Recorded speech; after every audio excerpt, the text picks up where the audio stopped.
Hello everyone, आज के video में हम एमएसटी के इंपॉर्टेंट टॉपिक्स देखेंगे चैप्टर वाइज। सबसे पहले तो एग्ज़ाम का भी बहुत कम टाइम बचा है। एग्ज़ाम को 7 दिन 8 दिन 10 दिन ऐसा डेट वाइज जिसका जैसा पेपर है उस हिसाब से बचा है। तो किसी की तैयारी एकदम नहीं हुई है, किसी ने थोड़ा पढ़ा है, किसी का कुछ चैप्टर छूट गया है। तो इस वीडियो में हम ये देखेंगे कि जैसे एक चैप्टर में कितने टॉपिक्स होते होंगे, मैक्सिमम 15 टॉपिक्स होते हैं, ठीक है। तो उनमें से 4-5 तो डिलीट है क्योंकि 2022 में सिलेबस डिलीट है, ठीक है। तो बचे कितने 10। उन 10 में भी सबसे इंपॉर्टेंट सिर्फ 3-4 टॉपिक होते हैं जिनसे क्वेश्चन आते हैं। तो आप सबसे पहले क्या करना चाहिए आपको कि पूरे फिजिक्स में जितने भी चैप्टर है 12th में या 11th में, जो भी चैप्टर, जैसे 12th के चैप्टर्स की बात करूँ, सबसे पहले हमें इंपॉर्टेंट टॉपिक्स कर लेना चाहिए। जैसे कि हर चैप्टर के अगर मैं 3-3 इंपॉर्टेंट करूँगा तो भी 16 चैप्टर के कितने इंपॉर्टेंट टॉपिक्स अपने को करने पड़ेंगे, 50 लगभग, 48 या 50 लगभग करना पड़ेगा। तो क्या 50 टॉपिक के अगर मैं 50 फॉर्मूले जल्दी से देख लूँ तो क्या इनमें से क्वेश्चन आने के ज़्यादा चांस है। तो अगर मैं सिर्फ और सिर्फ, मैं आपको बोल रहा हूँ ना, सिर्फ और सिर्फ अगर आप इंपॉर्टेंट टॉपिक्स भी चैप्टर्स के कर लोगे ना तो भी आपका 35+ आएगा, क्योंकि फिक्स है इंपॉर्टेंट टॉपिक्स, ठीक है। सारे टॉपिक से क्वेश्चन नहीं बन पाते, ठीक है। तो इस वीडियो में हम देखेंगे कि चैप्टर वाइज कौन कौन से इंपॉर्टेंट टॉपिक्स है, ठीक है। पहला चैप्टर देखते हैं अपन, रोटेशनल मोशन। मैं डिलीटेड लिख ही नहीं रहा हूँ, मैं खाली वो लिख रहा हूँ जो सिलेबस में है। तो रोटेशनल मोशन में एक टॉपिक है एप्लीकेशन ऑफ यूसीएम। उसमें अपने को vehicle along horizontal circular track देखना है, वॉल ऑफ डेथ देखना है, व्हीकल ऑन बैंक्ड रोड देखना है, कॉनिकल पेंडुलम है उसी में, वर्टिकल सर्कुलर मोशन है, moment of inertia of ring, disc, solid sphere, hollow sphere. अगर मैं आपको बोलूँ कि इनमें से भी कौन सा आपको पहले पढ़ना चाहिए, कौन से इंपॉर्टेंट है जो आपको पढ़ ही लेने चाहिए, तो आप मोमेंट ऑफ इनर्शिया रिंग का पढ़ के जाओ और डिस्क का पढ़ के जाओ, बहुत इंपॉर्टेंट है। इन दोनों से एक क्वेश्चन आता ही है और रोटेशनल मोशन से ही 3 क्वेश्चन आता है सिटी में। तो moment of inertia of ring और डिस्क पढ़ के चले जाओ और vehicle along horizontal circular track भी पढ़ के चले जाओ। तो ये 3 टॉपिक के बस आप फॉर्मूले देख लो। वर्टिकल सर्कुलर मोशन में बस आप वेलोसिटीज देख लो, लोवेस्ट पॉइंट पे, मिड पॉइंट पे और हाईएस्ट पॉइंट पे, ठीक है। इतना ही सिर्फ आप देख के जाओ, बाकी सब नहीं करोगे तो भी चलेगा, बट इतना आप सबसे पहले देखिए, ठीक है। नेक्स्ट चैप्टर देखते हैं अब, मैकेनिकल प्रॉपर्टीज ऑफ फ्लूइड्स।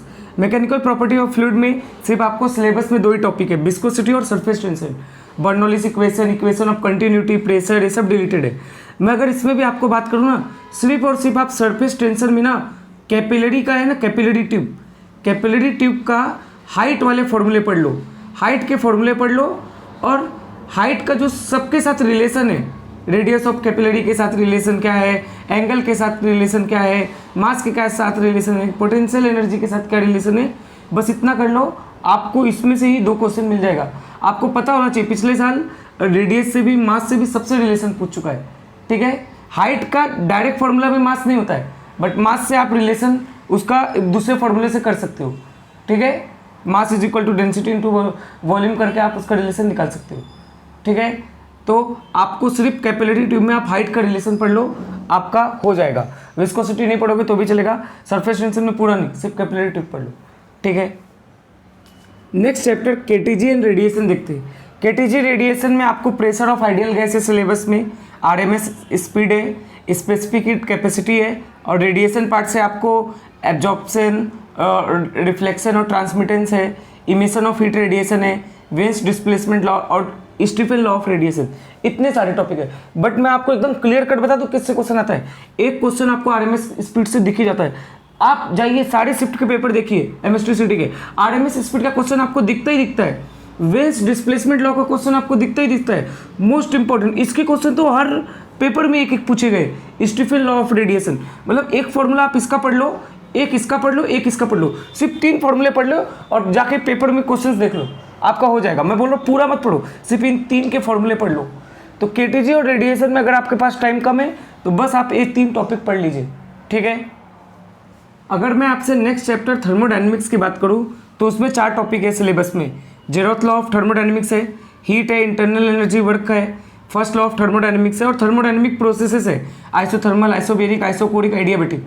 मैं तो आपको बस इतना ही सजेस्ट करूँगा ना, आपके पास टाइम कम है तो ये तीनों मत पढ़िए, बट सिर्फ ये 4 प्रोसेस पढ़ के चले जाइए।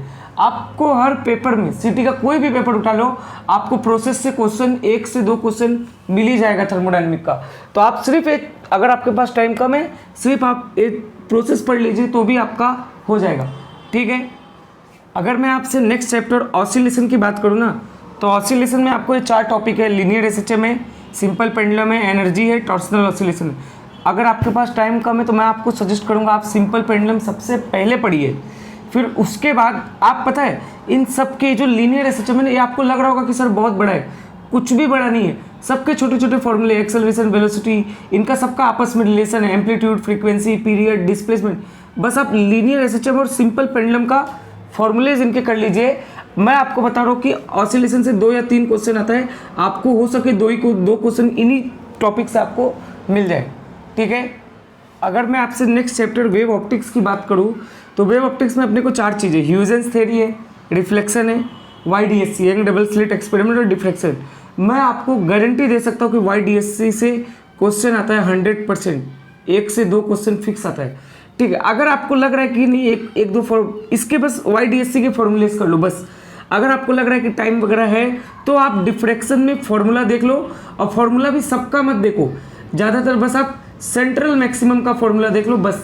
मैं तो बोलूँगा आप सिर्फ सेंट्रल मैक्सिमम का ही देख लो, ठीक है। इतना भी किया तो आपके वेव ऑप्टिक्स के ज़्यादा से ज़्यादा क्वेश्चन कवर हो जाएंगे, ठीक है। अगर मैं नेक्स्ट चैप्टर की बात करूँ सुपरपोजिशन ऑफ वेव्स की, तो इसमें छोटे छोटे टॉपिक्स है, progressive wave, superposition of wave, stationary wave, open pipe, close pipe, resonance tube, sonometer wire, beats, law of vibrating string. लेकिन अगर मैं आपको बोलूँ ना गारंटेड क्वेश्चन किससे आएगा इन सारे टॉपिक में, प्रोग्रेसिव वेव से आपको क्वेश्चन फिक्स आएगा। सर बड़ा है, आप वेव का इक्वेशन देखिए, और वेव के इक्वेशन के जितने भी क्वेश्चन आपको दिख रहे हैं MSTCT के शिफ्ट में, प्रीवियस ईयर पेपर में, वो आप बस उतना ही सॉल्व कर लीजिए, आपका हो जाएगा। बस आप उतना वो प्रोग्रेसिव वेव के जो इक्वेशंस के क्वेश्चन है ना, वो सॉल्व कर लीजिए, गारंटीड एक क्वेश्चन प्रोग्रेसिव वेव से आता ही है। ओपन पाइप के क्वेश्चंस कर लीजिए, क्लोज पाइप के क्वेश्चंस कर लीजिए। बस अगर आपने इतना भी कर लिया ना, तो आपको मैं गारंटी देता हूँ कि इन 3 टॉपिक के फॉर्मूलेज कर लिए, एक फॉर्मूला इसके और इसके, तो भी आपको इससे 3 क्वेश्चन आता है। हो सके आपको 2 क्वेश्चन इससे चैप्टर से बस ये 3 टॉपिक करने से ही मिल जाए, ठीक है।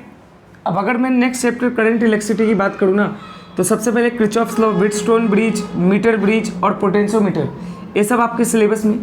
क्रिचॉफ लॉ में आप बस थ्योरी याद रख लो कि first law conservation of charge पे डिपेंड करता है, और second law conservation of energy पे। इतना ही पूछेगा क्रिचॉफ लॉ से, बाकी कुछ नहीं पूछेगा, सवाल तो पूछेगा ही नहीं। आप पता है क्या कर लो, पोटेंशियोमीटर अच्छे से कर लो, गारंटीड क्वेश्चन है। व्हीटस्टोन बहुत अच्छे से कर लो, ठीक है। इन दोनों को अच्छे से कर लो। अगर आपको टाइम मिलता है तो आप मीटर ब्रिज भी कर सकते हो, क्योंकि करंट इलेक्ट्रिसिटी थोड़ा सा ज़्यादा इंपॉर्टेंट टॉपिक है।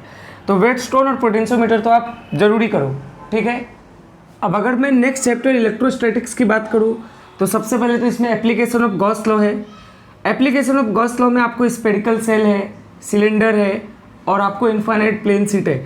मैं आपको सजेस्ट करूँगा कि आप ये तीनों ही कर लीजिए इनके फॉर्मूलेज, क्योंकि मैंने देखा एप्लीकेशन ऑफ गॉस लॉ से ही एक क्वेश्चन फिक्स होता है ज़्यादातर, प्लेन शीट और स्पेरिकल सेल से। इलेक्ट्रिक पोटेंशियल में भी 3 सब टॉपिक है, इसे नहीं करोगे चल जाएगा। इलेक्ट्रिक पोटेंशियल एनर्जी में याद ध्यान से सुनो, पोटेंशियल एनर्जी बोल रहा हूँ। इलेक्ट्रिक पोटेंशियल एनर्जी में टोटल 5 टॉपिक है, आप इनमें से पहला, दूसरा, तीसरा और चौथा आप छोड़ दीजिए, ये चारों मत कीजिए। लेकिन आप electric potential energy of dipole ये कर लीजिए, ठीक है। Electric potential energy of dipole कर लीजिए, बाकी चार छोड़ दीजिए। डाइलेक्ट्रिक्स भी मत करो चलेगा। कॉम्बिनेशन ऑफ कैपेसिटर कर लो, वो तो सीरीज पैरेलल है, वो तो कर ही सकते हैं, ठीक है। पैरेलल प्लेट कैपेसिटर का फॉर्मूला कर लो, एक फॉर्मूला आप एनर्जी ऑफ कैपेसिटर का एक फॉर्मूला पढ़ लो, बस इतना भी आपने इलेक्ट्रोस्टैटिक में से फॉर्मूला किया, मुश्किल से 10-12 मिनट जाएगा। और मैं आपको गारंटी देता हूँ इलेक्ट्रोस्टैटिक से टोटल 3 क्वेश्चन आते हैं 12th के इलेक्ट्रोस्टैटिक से, आपसे 2 क्वेश्चन तो इनमें से ही आपको मिल जाएंगे, ठीक है। अब अगर मैं आपसे नेक्स्ट चैप्टर MEEC की बात करूँ, magnetic effect of electric current की, तो आपको इसमें बहुत सारे टॉपिक है। मैग्नेटिक फोर्स ऑन चार्ज है, magnetic field of straight wire, torque है, पोटेंशियल एनर्जी है, वर्क है, बायोट सावर्ट लॉ है, magnetic field of circular arc है, फोर्स बिटवीन 2 पैरेलल वायर है, एम्पियर्स लॉ है सोलेनोइड और टोरॉइड के लिए। इसमें भी आप मैग्नेटिक फील्ड निकालते हो एम्पियर लॉ के मदद से। तो मैं सबसे पहले आपको सजेस्ट करूँगा कि आप सोलेनोइड और टोरॉइड कर लीजिए, इसका मैग्नेटिक फील्ड गारंटी इनमें से एक का पूछता ही है। मैंने अपने शॉर्ट्स वीडियो में सब डिस्कस किया है, शॉर्ट्स वीडियो मैंने बनाया है फिजिक्स के क्वेश्चंस के ट्रिक के साथ, तो आप उसमें जाके देखिए, उसमें मैंने सब कुछ डिस्कस किया है शॉर्ट्स वीडियो में। तो सोलेनोइड टोरॉइड का आप कर लीजिए, ठीक है। टॉर्क पढ़ लीजिए, पोटेंशियल एनर्जी पढ़ लीजिए, वर्क पढ़ लीजिए, टोटल 5 फॉर्मूले मैंने आपको बोले से, ठीक है। और मैग्नेटिक फोर्स ऑन चार्ज पढ़ लीजिए, ठीक है। अगर आपने इतना भी पढ़ा ना, तो आपने लगभग MEEC का ज़्यादा जहाँ से क्वेश्चन आ सकता है वो वाला पार्ट तो आपने कवर कर ही लिया, क्योंकि आप पूरा तो कवर कर नहीं पाओगे, 4-5 दिन पूरा नहीं होता है, ठीक है। अब अगर मैं आपसे नेक्स्ट चैप्टर मैग्नेटिक मटेरियल्स की बात करूँ तो सबसे पहले तो इस चैप्टर में सब कुछ डिलीट है, सब कुछ डिलीट है, सिर्फ एक ही टॉपिक है, मैग्नेटाइजेशन एंड मैग्नेटिक इंटेंसिटी। इसमें आपको टोटल 4 फॉर्मूले, मैं आपको बोल रहा हूँ आप ये 4 फॉर्मूले कर लीजिए, आपके गारंटीड इन्हीं 4 फॉर्मूले से 2 क्वेश्चन आपको CT में आएगा, मतलब 2 क्वेश्चन आपका पहले से ही फिक्स है, ठीक है। अब मैं आपसे नेक्स्ट चैप्टर की बात करूँ तो वो है इलेक्ट्रोमैग्नेटिक इंडक्शन। इलेक्ट्रोमैग्नेटिक इंडक्शन में आपको फेराडे का फर्स्ट लॉ है, सेकंड लॉ है, बस आप सेकंड लॉ का फॉर्मूला याद रख लो, बस उससे ज़्यादा कुछ नहीं। लेंस लॉ कोई पढ़ने का गरज नहीं। फ्लक्स लिंक करोगे नहीं करोगे तो भी चल जाएगा, नहीं करो। मोशनल EMF में आपको बस एक चीज़ याद रखना है, तो E मैक्सिमम का फॉर्मूला है ना BVL, बस उतना याद रख लो, बस बात खत्म, ठीक है। एडी करंट नहीं करोगे चलेगा। सेल्फ इंडक्शन आप वो सोलेनोइड का कर लो, बस उतना ही करो सोलेनोइड का। इंडक्टर को सीरीज पैरेलल में देख लो, देखो आपको inductor series parallel, capacitor series parallel और रेजिस्टेंस का सीरीज पैरेलल एक क्वेश्चन तो आता ही है, नॉर्मल चीज़ है। म्यूचुअल इंडक्शन का बस आप फॉर्मूला देख लो, जनरल वाला, बस ठीक है। और ट्रांसफार्मर नहीं देखोगे तो भी चलेगा, तो क्या करोगे, सेकंड लॉ का फॉर्मूला देख लो, Emax का फॉर्मूला देख लो, सोलेनोइड में सेल्फ इंडक्शन का फॉर्मूला देख लो, इंडक्शन का सीरीज पैरेलल देख लो, ये तो मुश्किल से 1 मिनट भी जाएगा, 1 मिनट भी नहीं जाएगा। और म्यूचुअल इंडक्शन का बस फॉर्मूला देख लो, ठीक है। अगर अब मैं आपसे नेक्स्ट चैप्टर AC सर्किट की बात करूं तो इसमें आप LCR सीरीज सर्किट पढ़िए, गारंटीड क्वेश्चन आएगा, 2 से 3 क्वेश्चन आता है गारंटीड, LCR सीरीज सर्किट से क्वेश्चन आएगा। आप वो ट्रायंगल बना के फॉर्मूले निकाल लीजिए, ठीक है। ट्रायंगल आपको किताब में बनाया वो फॉर्मूले का, ठीक है। फिर एक सीरीज रेजोनेंस है, पैरेलल रेजोनेंस, आप सीरीज रेजोनेंस पढ़िए, इन्हीं 2 टॉपिक से, इन 2 टॉपिक्स के फॉर्मूले पढ़ लीजिए, इसी से क्वेश्चन आएगा। पैरेलल रेजोनेंस LC ऑसिलेशन पढ़ने का गरज नहीं है, बट इनको पढ़ लीजिए, इनकी क्वेश्चंस आपको दिख ही जाते हैं, ठीक है। अगर मैं आपसे अब बात करूँ नेक्स्ट चैप्टर डुअल नेचर की, तो इसमें आपको 2 टॉपिक है, फोटो इलेक्ट्रिक और डी ब्रोगली आपके सिलेबस में। डी ब्रोगली के आपको जो फॉर्मूले है लैम्डा = h/p, उस फॉर्मूले के 4 से 5 वेरिएशन है फॉर्मूले के, ठीक है। बस आप वो देख लीजिए, इसका मैंने वीडियो भी बना के रखा है, आप चाहो तो जाके देख सकते हो। तो इसके फॉर्मूले के 4-5 वेरिएशन है, वही देख लीजिए, बस खत्म। डी ब्रोगली उतना ही पढ़ना है, फॉर्मूला पढ़ने में आपको 1 मिनट जाएगा और उसके सवाल देख लो फटाफट, ठीक है। फोटो इलेक्ट्रिक इफेक्ट के भी बस आप फॉर्मूले देख लीजिए, ठीक है। मुश्किल से 8 से 10 फॉर्मूले हैं इस पूरे टॉपिक में, अगर आपने कर लिया तो आपके 2 से 3 क्वेश्चन इसके भी फिक्स हो जाएंगे। तो आप थोड़ा समझदारी से करेंगे ना, तो आपको लगेगा कि आपका पूरा 12th का फिजिक्स के फॉर्मूले पढ़ने में मुश्किल से, जितना मैंने अगर आपको बोला है, सिर्फ आप उतना करोगे तो आपको मुश्किल से 4 घंटे जाएंगे, उससे ज़्यादा बिल्कुल नहीं जाएगा, ठीक है। अगर मैं आपसे next chapter atom and nuclear की बात करूँ तो इसमें बहुत कम पढ़ना है, इसलिए मैंने बहुत कम लिखा है। इमिशन लाइन स्पेक्ट्रम में बस वही जो है ना, लाइमन बाल्मर पास्कल, ये पूरा पढ़ लीजिए, इसको एकदम अच्छे से पढ़िए, गारंटेड इमिशन लाइन स्पेक्ट्रम से आता ही है, ठीक है। और रेडियस का, वेलोसिटी का, एनर्जी का, इन सब का Z/N का, ये सब का रिलेशन पढ़ लीजिए, Z से क्या रिलेशन है, N से क्या रिलेशन है, इतना पढ़ लीजिए, आपका हो जाएगा पूरा। तो इन तीनों को फॉर्मूले पढ़ लीजिए, रेडियस, वेलोसिटी, एनर्जी और लाइमन बाल्मर पास्कल के फॉर्मूले कर लीजिए, ठीक है। बस यही आएगा, ठीक है। अगर मैं आपसे next chapter semiconductor end devices की बात करूँ तो इसमें सबसे पहले रेक्टिफायर है। रेक्टिफायर का आपके जो किताब है ना, किताब में एक इसका क्वेश्चन दिया है, एक्सरसाइज में नहीं, उसमें ही दिया है, मतलब एग्जाम्पल्स में एक क्वेश्चन दिया है, वो क्वेश्चन आप जरूर कीजिए। मैंने देखा वही क्वेश्चन सीधा उठा के आपको सिटी में 3 बार पूछा है, 10 शिफ्ट में 3 बार पूछा, तो बस इसमें वो फॉर्मूला कर लीजिए। लॉजिक गेट से एक क्वेश्चन फिक्स आता है, सर क्या आता है, अरे कुछ नहीं आता, बस वो ट्रूथ टेबल वगैरह पूछते हैं, तो लॉजिक गेट देख लीजिए, ठीक है। स्पेशल पर्पस डायोड में LED, solar cell, photo diode का एडवांटेज वगैरह पूछ लेते, नहीं तो वो भी नहीं पूछते, बस रेक्टिफायर का फॉर्मूला देख लीजिए, वो क्वेश्चन देख लीजिए और लॉजिक गेट अच्छे से देख लीजिए, ठीक है। तो ये मैंने आपको 12th के जितने भी चैप्टर्स थे ना, उनके बारे में आपको डिटेल में बता दिया।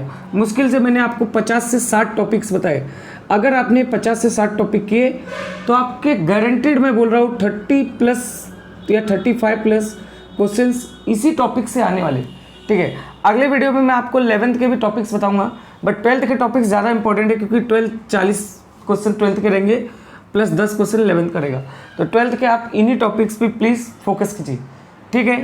Thank you.